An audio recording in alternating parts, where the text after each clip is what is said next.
welcome to the Fritz Hot Zone Show, starring Mr. Fritz. Ta-da!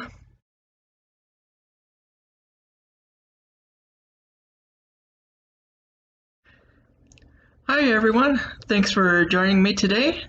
I hope this video finds you in good health and spirits. Welcome to 2021, and hope so far this month is off to the right foot for all my friends and family out there watching. And just wanted to start the first video of 2021.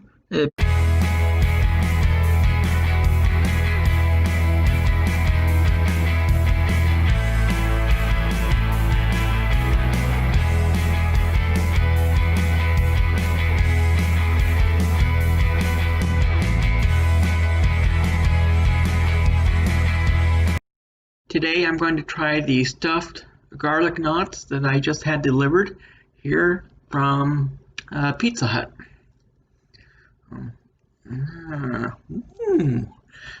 Nice and warm. And these were comes in a set of 10 for $6.49 and includes one side of dipping. The one I have is the marinara sauce.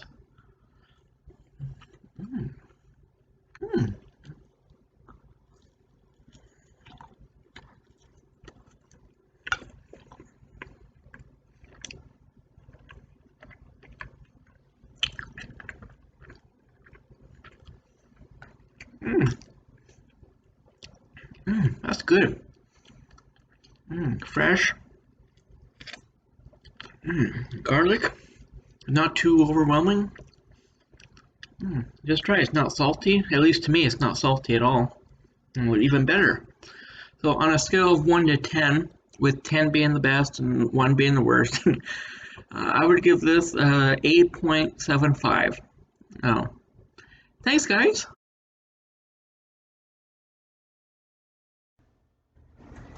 Snowman Dan, Rachel, and I participated in dozens of YouTube videos over the years. The purposes of my videos were to showcase points in time while providing a time capsule of memories to look back on with fondness many years from now. I want a beautiful picture book, I said when speaking of the project.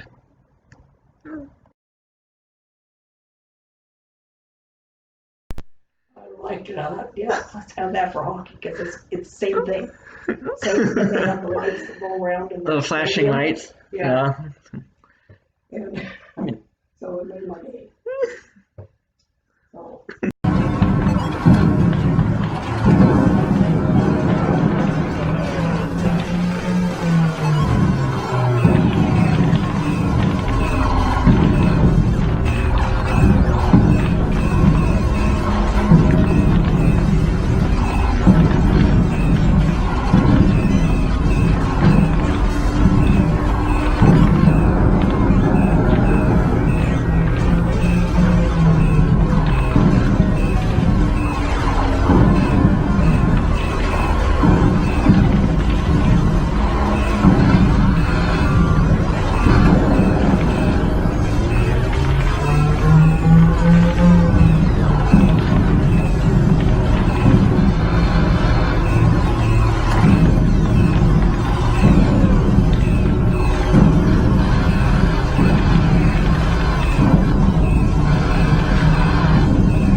And now I'd like to read a short story that I wrote here a little while ago. So bear with me, I have a split screen here on my laptop, so I'm going to try to look here and then look over here as well to make sure I'm still recording. Here we go. Snowman Dan, Rachel, and I used to hang out in Peninsula Park with other acquaintances from high-status jobs at a local retirement community college, my only contact for the week, after which we'd talk about work and beer. It had a surprisingly pleasant time. She had already done a lot of organizing. A lot. She was an artist. I had a couple of books published and wanted to share for breakfast that was arranged behind the table. I was in the studio as well, working with a glass reading from a book we just produced. A guy named Joe was listening to the book when it had finished in 6 weeks as I walked toward the end of the night. She was just watching the film that had been made by the filmmaker, me, her agent, and this guy. As I walked away, all of a sudden, it was like, oh my gosh, there's my arm in the mix. All of the pieces were rolling. My hand had been thrown off, and the arm was getting twisted by this filmmaker who has been acting for the last decade. She was having dinner from her chair at a fancy restaurant. She's been watching this movie on a computer. She's looking over the screen. Snowman Dan had dinner in the studio, and we were supposed to talk about what we had to say to the filmmaker so she could tell us that she had dinner with her colleagues. As I walked into the kitchen, I was interrupted by a giant line of people looking at me in the film. They were taking a bunch of photos of the guy that they had told me looked like me. The guy they said was a big deal. He was a big deal. I think the next day, Joe, Rachel, and I were sitting together watching this documentary at my local retirement community college. I said, it was just like my movie. And Snowman Dan was very sympathetic. After the film was shot, Joe sat down beside me and said, you know, I guess this film is funny. Huh, huh, huh. Huh. As I walked back and forth to another room, I realized that I was talking to a guy named Mike, and I could be taken in by both in the movie and by him. It was just a good scene. I asked someone other than myself, an actor, a filmmaker, a manager, if the film had a good storyline. I said, yeah. Mike said, it's funny. At the moment, Mike is not doing a good story because he does a good job. And I think he's done a good job the best way he can. I told him, I have to say, I don't think you could have seen Mike on that camera. The woman behind the wizard. The woman went on. That was amazing. I said, well, he did a good job. She said, and it's funny because he's the one who got it. I knew him, and I thought maybe he was funny. When I heard his response, she said, and he knew we had a film of that. One afternoon, I went back, and I saw Danny and Rachel in the lobby of the Hollywood Apple store, sitting there and watching the film. Joe and Mike had not seen the finished film. They had been going for this for years, and they had never seen this one in their lives. I stood up and looked up, and they said, come on, Joe. I said, "Who are you?" They didn't know what was going on. I told them I was going to be walking around a group of people watching the film, but they didn't actually notice me. I didn't call them or tell them why, and there were no calls to tell them what was going on. But I said, "Yes, I think you'll see me next week." I said, "Come on, Joe." I said, "I don't know why I'm in this place. What's going on?" I said, "I think I'm going to be in the studio next week with Snowman, Dan, and Rachel." Then they said they were going to be like, "You're in the studio and you're in the audience to see the film." Joe said, "Where are you going to be watching the film?" They were thinking, "Oh, we're going to be in the studio, watching ourselves being filmed in the studio." And she said, "This is a film I was in the studio last night. It was so weird."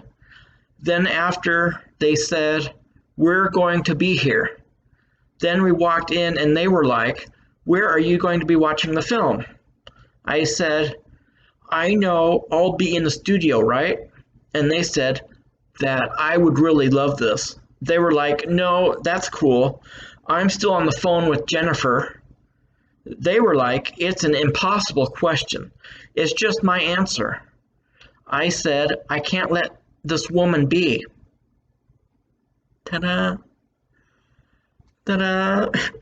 That was called Making a Local Documentary by A. Fritz. Ta-da. Thanks, guys. Till next time. Stay safe out there. Heavy snow is falling here in Wenatchee. So, till next time. Safe travels. Until then, applesauce. Mm-hmm.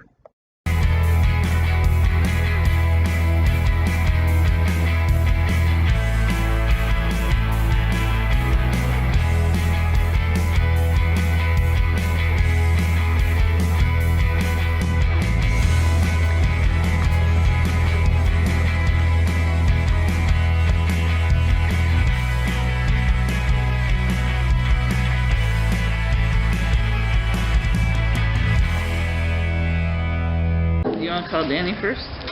Danny? Yeah.